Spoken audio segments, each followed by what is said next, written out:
Hello everyone, welcome to IFS. अगर आप यहाँ तक पहुँच गए हो तो मैं उम्मीद कर रही हूँ कि आपने जाके ऐप में सारे क्वेश्चन सॉल्व किए हैं। एवरी डे आप लोगों के लिए इंपॉर्टेंट क्वेश्चंस वहाँ पे अपलोड किए जा रहे हैं, जाके उनको सॉल्व कीजिए।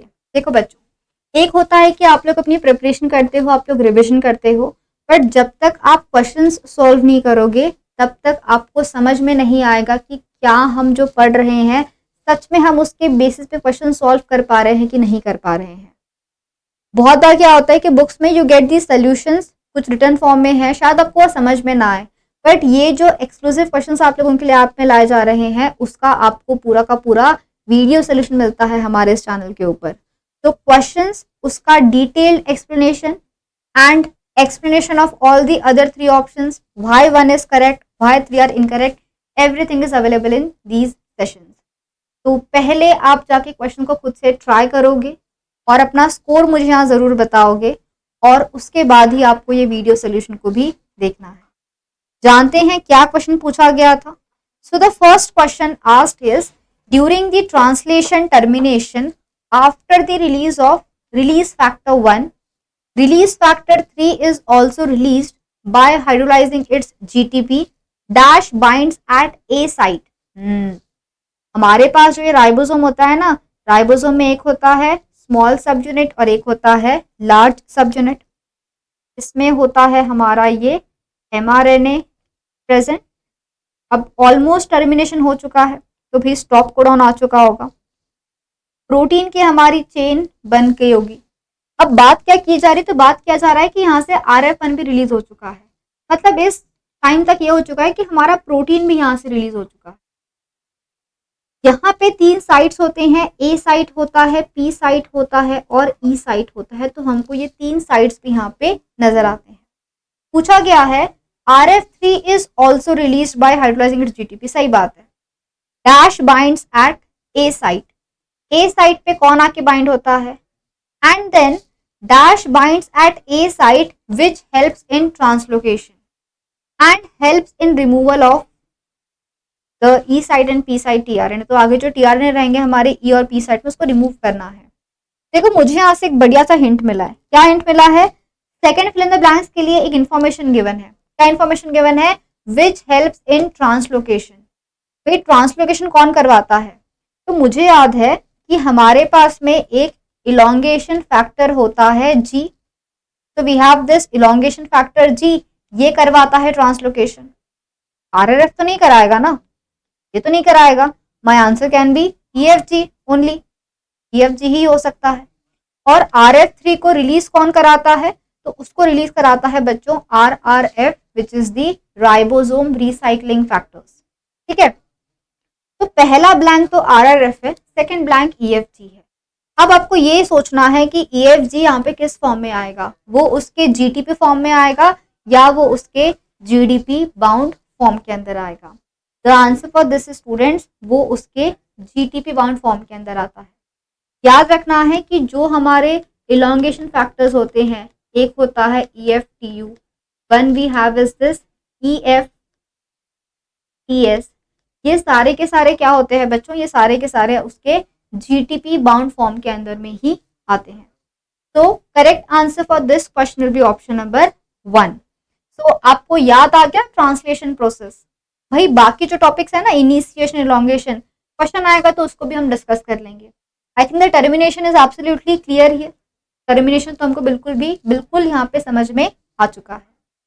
बढ़ते हैं नेक्स्ट क्वेश्चन की तरफ। पूछा गया है, which of the following characteristics of the proof reading are essential to maintain fidelity in the DNA replication। DNA को क्या करना है? हमको रेप्लिकेशन में उसकी फाइडेलिटी मेंटेन करनी है। हम चाहते हैं, फाइडेलिटी का मतलब क्या होता है कि कम गलतियां करना, है ना। हमारा जो पॉलीमरेज रहता है, कि पॉलीमरेज तो हमारा बहुत स्मार्ट, उसके पास में तो बहुत सारी एक्टिविटीज होती है। वो अगर गलती से भी गलती कर दे तो भी वो अपनी गलती को सुधार सकता है, क्योंकि उसके पास में होती है प्रूफ रीडिंग एक्टिविटी। तो पूछा गया है कि कौन सी कैरेक्टरिस्टिक्स है प्रूफ रीडिंग की जो इंपॉर्टेंट होती है हमारे DNA के फाइडिलिटी को मेंटेन करने के लिए, DNA पॉलीमरेज की फाइडिलिटी को मेंटेन करने के लिए। Degradation of DNA in 5 to 3 नहीं। प्रूफ रीडिंग एक्टिविटी बच्चों चलती है 3' टू 5 प्राइम के डायरेक्शन में। अगर 5 प्राइम टू 3 प्राइम डायरेक्शन में कुछ चलता है तो ये डिग्रेडेशन जो है ये होता है प्राइमर रिमूवल एक्टिविटी। सेकेंड बोला है using methylation differences to determine parental versus daughter strand, ये तो आपके मिसमैच रिपीट सिस्टम की बात होगी। थर्ड बोला है always having a free 3 prime OH and, अगर फ्री 3 प्राइम OH एंड है तो पॉलीमराइजेशन होगा। How it is connected with the proof reading activity. Fourth में बोला गया है having both a nucleus and polymerase activity on the same molecule. Now this is the correct answer, है ना। Polymerase हमारा रेप्लिकेशन प्रोसेस ना फाइडल कैसा है, क्योंकि हमारे डीएनए पॉलीमरेज के पास में होती है उसकी खुद की 5 prime to 3 prime polymerase activity जो उसको हेल्प करता है पॉलीमराइजेशन परफॉर्म करने में। उसके खुद के पास में होती है 3 prime to 5 prime exonuclease activity जिसको वो यूज करते हैं बच्चों फॉर दी प्रूफ रीडिंग। गलती हो गई तो एक स्टेप पीछे आके वो एक न्यूक्लियोटाइड को वहां से रिमूव कर देंगे। तो option number 4 here will be the correct answer. अगला question, which one of the following correctly pairs an amino acid with a valid chemical characteristics. पूछा गया है इनमें से कौन सा अमाइनो एसिड के कौन से कैरेक्टरिस्टिक सही है। देखो अमाइनो एसिड को कर लेना, एग्जाम्स के अंदर बहुत पूछा जाता है। ग्लूटामिन कंटेन्स OH ग्रुप, ना बाबा। OH ग्रुप जिनमें होता है जैसे कि सीरीन है उनमें OH ग्रुप रहता है, वहां पे फॉस्फोराइलेशन का पोस्ट ट्रांसलेशनल मॉडिफिकेशन देखने को मिल सकता है। तो ग्लूटान में इसमें तो हाइड्रोक्सिल नहीं रहता है। Serine can form disulphide bond, no. कौन परफॉर्म कर सकता है, तो जो सिस्टीन होता है ये फॉर्म कर सकता है disulphide bond that will lead to the formation of the quaternary structures. Cysteine contains the smallest side chain, ना बाबा, सिस्टीन तो कॉम्प्लेक्स मॉलिक्यूल रहता है ना, सिंपलेस्ट में तो हमारे ग्लाइसिन वगैरह आएंगे। Isoleucine nearly always found buried in the centre of the proteins, हाँ ये बात बिल्कुल सही है ना, क्योंकि हमारे अमाइनो एसिड्स होते हैं हाइड्रोफोबिक अमाइनो एसिड्स होते हैं, हाइड्रोफिलिक अमाइनो एसिड्स होते हैं, according to that they are arranged in the proteins. जब प्रोटीन की फोल्डिंग होती है वो इस हिसाब से होती है कि हाइड्रोफोबिक अमाइनो एसिड सारे अंदर की तरफ जाएंगे, फिलिक सारे के सारे बाहर की तरफ प्रेजेंट रहेंगे। Next question, very interesting question, lengthy question है पर बहुत इजी है। क्या बोला है, पोरिन, चलो ठीक है, पोरिन प्रोटीन मुझे याद है, एक होता है पोरिन प्रोटीन और एक होता है बच्चों एक्वापोरिन प्रोटीन। मैंने याद किया है कि एक्वापोरिन का जो स्ट्रक्चर है ए मतलब इसमें अल्फा हेलिक्स स्ट्रक्चर रहता है और जो पोरिन है इसमें बीटा शीट फॉर्म में स्ट्रक्चर्स रहते हैं।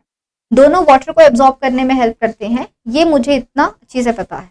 एक्वापोरिन ज्यादातर वाटर से कनेक्टेड है, पोरिन तो भाई आउटर मेम्ब्रेन में पाया जाता है जो चीजों को सिर्फ अंदर लाने के काम आता है।